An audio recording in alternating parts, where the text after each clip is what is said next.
welcome to your weekly program, Bilahdan, the show that brings the other side of Arab Americans to your living room.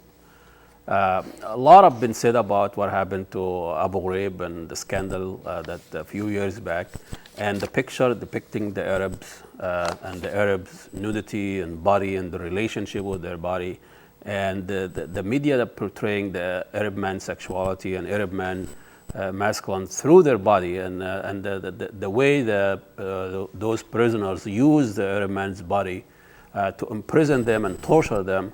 Now we have an art show about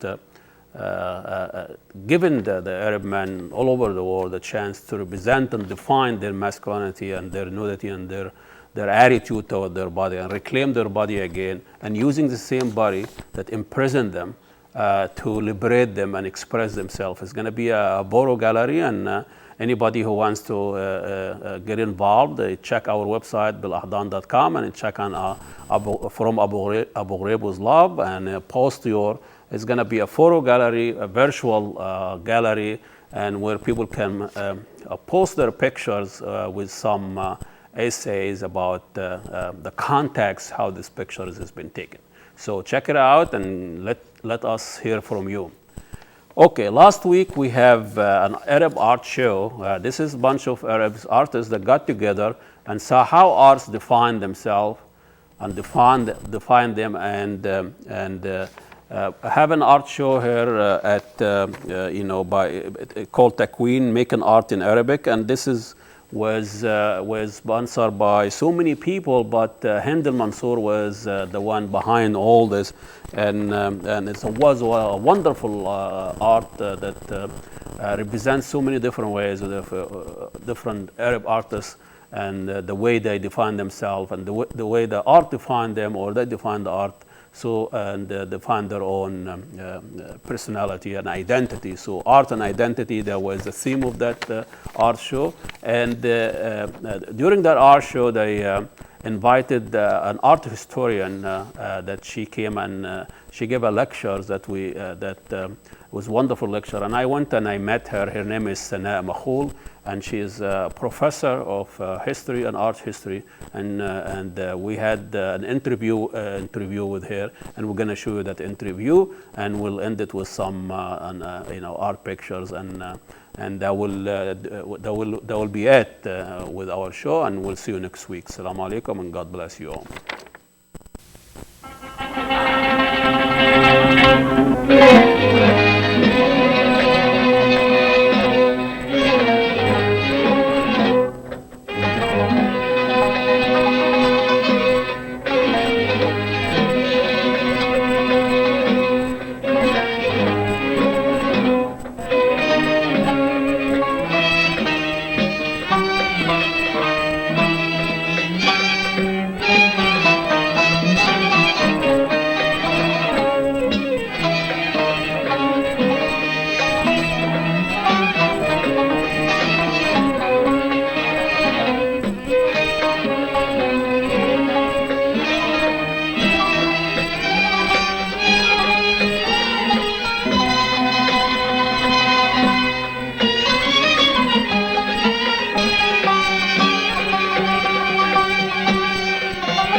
I know you are an art historian. Let's start with your own history with art first, and then we'll go from there. In the beginning, when I went to graduate school, I was interested mainly in images of Arab women in Western art, how they were depicted in Western art. and mostly the North African area, and specifically the period of colonialism, early 20th century in Europe. I focused mainly on Algerian women, and when I was studying all these images, I encountered contemporary Algerian women talking about these images in their actually novels, in their paintings, in their essays, etc. So then I expanded my... Was this a surprise? Not a surprise, but I mean, like it, my horizon was broadened. What I'm saying, Got wider. But no, I wasn't surprised. Actually, I seen, before even I started doing research, I seen one of these images in a gallery by Huriya Nayati. She is Algerian living in England now. And her painting was after Delacroix's painting Women of Algiers in their apartment. It's a very well-known painting that she is deconstructing and like reclaiming the images of Algerian women in her painting. And she called it No to Torture. Yes. And so talk to us a little bit about the contrast when those women were representing them also, and how's it different when the West artists were representing Arabs or Arab women? Okay, Western artists depicted women, Arab women, more in eroticized depiction, kind of, you know, more like sexual depiction, laying around, doing nothing, etc. And actually, I did a comparison of the same artists, how they depicted. Like if we take Renoir, he did women, Algerian women, and all that. He did that Orientalist series, and if you compare it to how he did European contemporary women in his paintings, mostly they are either next to the piano playing or reading or tending to their kids, etc. You know, and this is absent in how they depicted Arab women. They didn't depict them as active members in their society. They depicted them as objects. Exactly. Was that a reconstruction of the reality of the Arab woman as a passive member of a society, or a reconstruction of their image and stereotyping of Arab women? Because somebody say, well, that's what they are doing. I mean, that's what the reality is. Yeah. Well, the image of Arabs in general and Muslims was very troubling in Europe around that period, and even before Middle Ages. All the conflict between the Ottoman Empire and the European countries, it affected a lot artists too. I mean, you can see it even in Renaissance painting. You can see these images with Salah ad-Din with a hooked nose and stuff like that. I mean, you see these images. And also colonialism, when it started, also the way they, to reinforce, there was a policy to reinforce their legitimacy of being there. They were like Franz Fanon, he mentioned how the doctrine, the French doctrine was in Algeria to free the Algerian women from their, behind the veil, in their prison, you know. So it was intentional. It was even if you go to early photography, when photography was invented in 1850, they went and documented all these monuments in the Middle East, in Arab countries, North Africa, etc.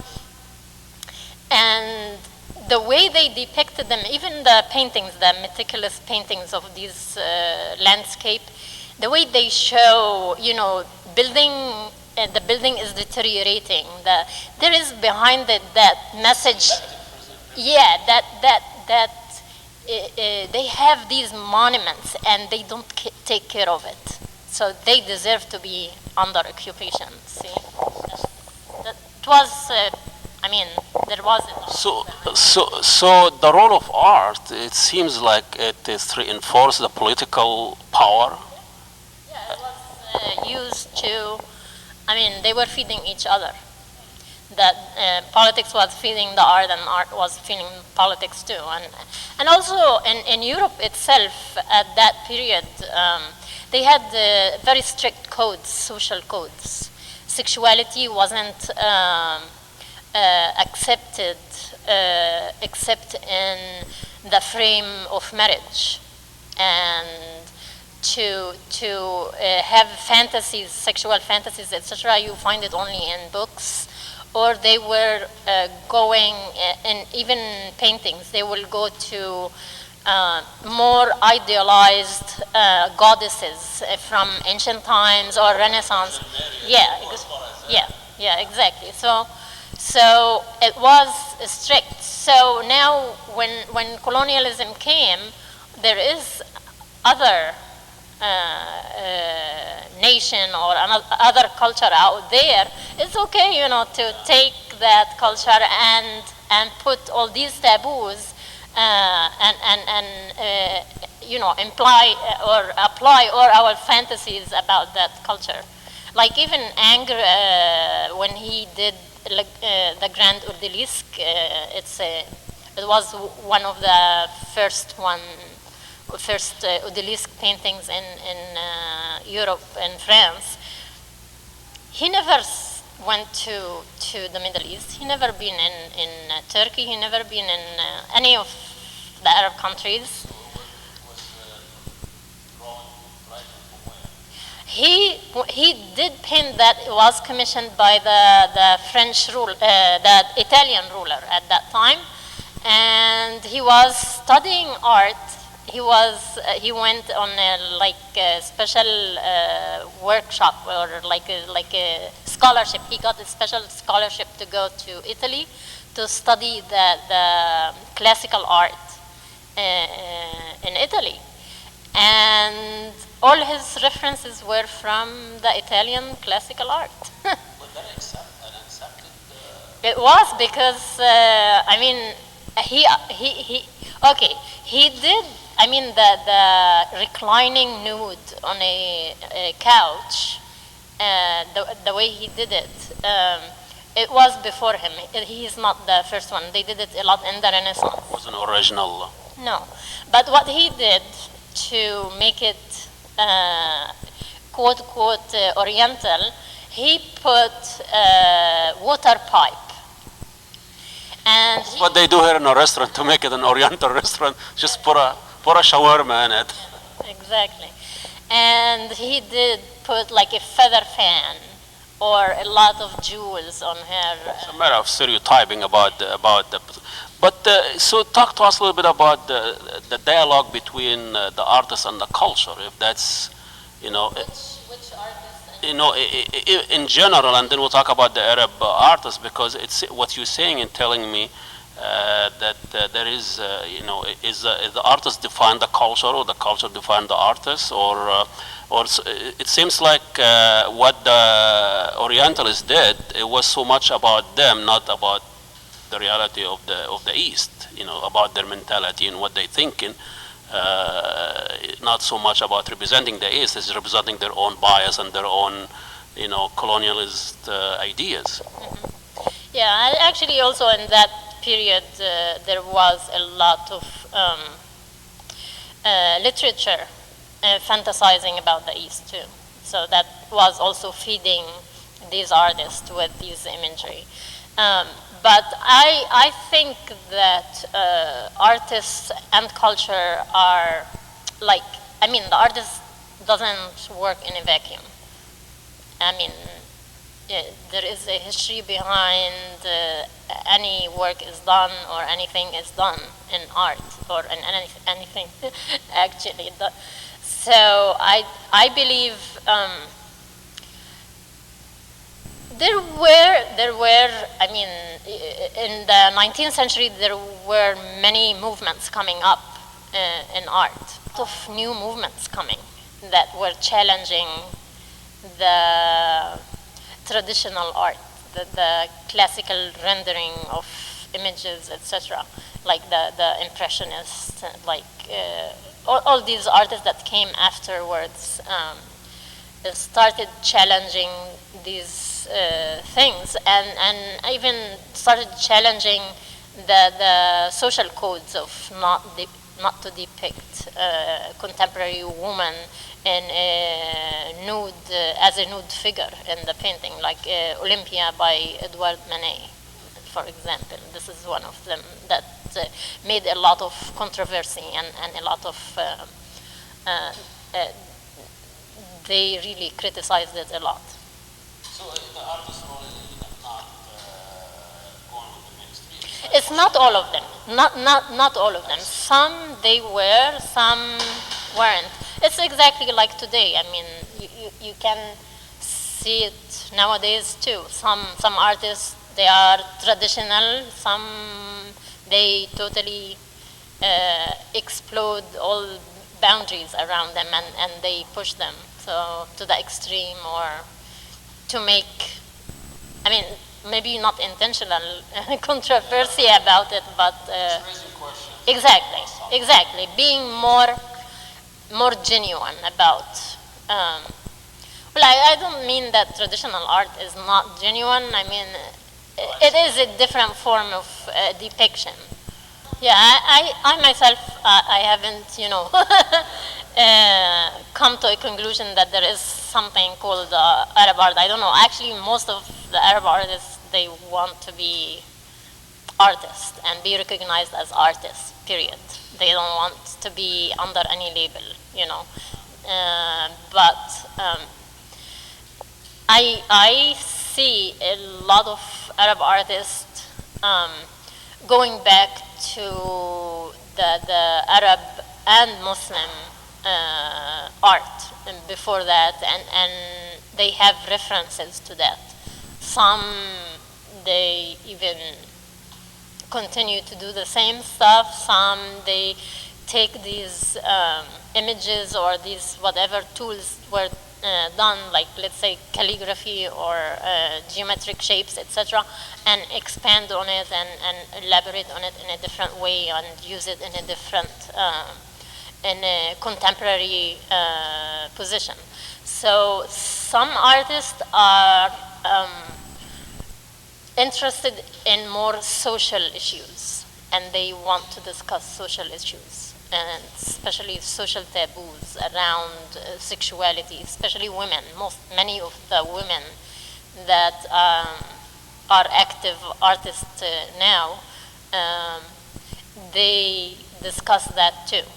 Well, also it was a social status to study art. I mean, people from upper class, they had the means to like hire an artist to teach their daughters paintings or play piano, or you know, all these the so-called high-class skills. There was some problem with the museum. They didn't know what to do, etc. Then lots of activists, they contacted them and protested. This is, you know, you are altering art. It doesn't work like that. Why don't you let artists to express themselves as they want to be, or what they believe? And exactly. You shouldn't alter it with another brochure from the Jewish community. And I think the problem stemmed from the director of the museum, who went to the Jewish community and asked them what their reaction and feedback about this exhibition that is going to be because he was concerned about the Jewish community there. You know, I think either it's a funding issue that they are worried about the funding. Maybe they have more Jewish community money is coming to the museum or something. That's unfortunate that always end that way. That you know, the most active or the most financier are the one who makes a decision. But as you was talking about the issue of Arab arts and representation, talk to us a little bit about the role of religion in Arab arts, because it's a big part of Arab arts as in the period that Islam play a major role in define the arts and contribute into it. I think there is somewhat a myth about this myself. Started one. It's the depiction of the banning of human images in Islamic art. It was strict to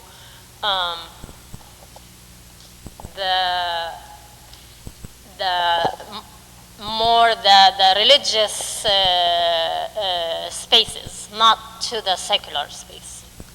In secular spaces, there were nude figures even. I mean, I went to one of the Umayyad dynasty palaces in Jordan, in the desert there.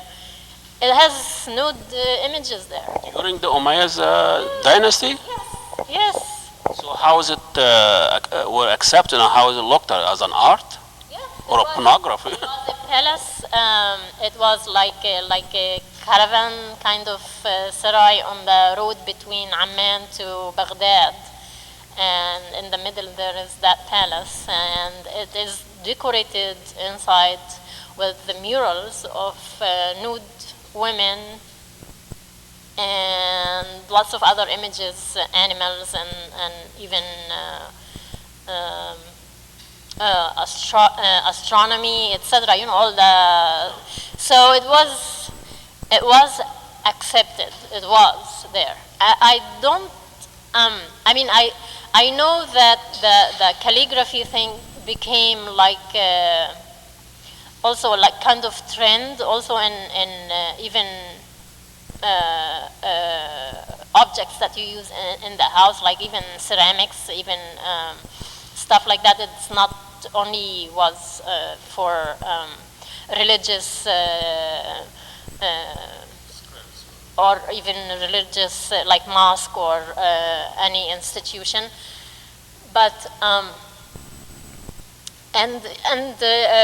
the Prophet, he didn't ban it. I mean, I remember I read that in one of the hadiths, he said he was asked, his wife wanted to make pillows for the mosque in the Medina, and she had a fabric that has images on it.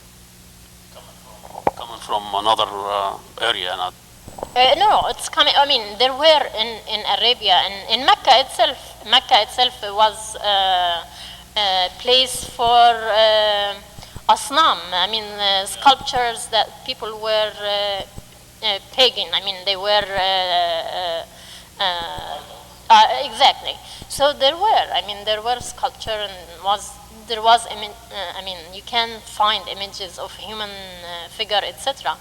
And this piece of fabric, she wanted to make pillows out of it for the mosque to sit on. And he said he preferred, not for pillows, she wanted to do curtains. And he said, it's better not to do it for the mosque, you can do it for the house. Because the mosque will distract the people who are praying. They will be distracted when they pray if they see these images.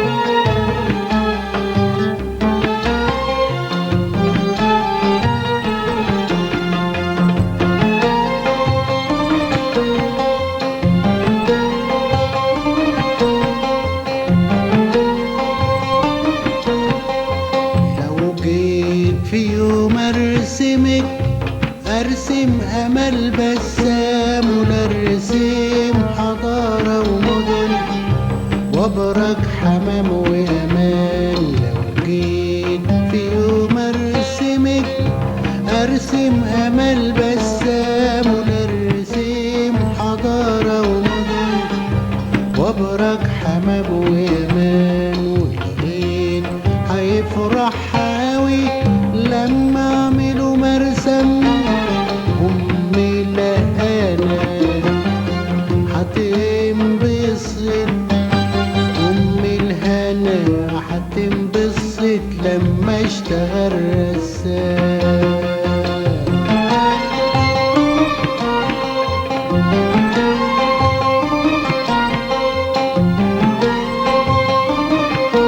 ده لما ارسمك واسألك عجباكي تصويرتي، ده لما ارسمك واسألك عجباكي تصويرتي وتقولي وانا اقول وانسجم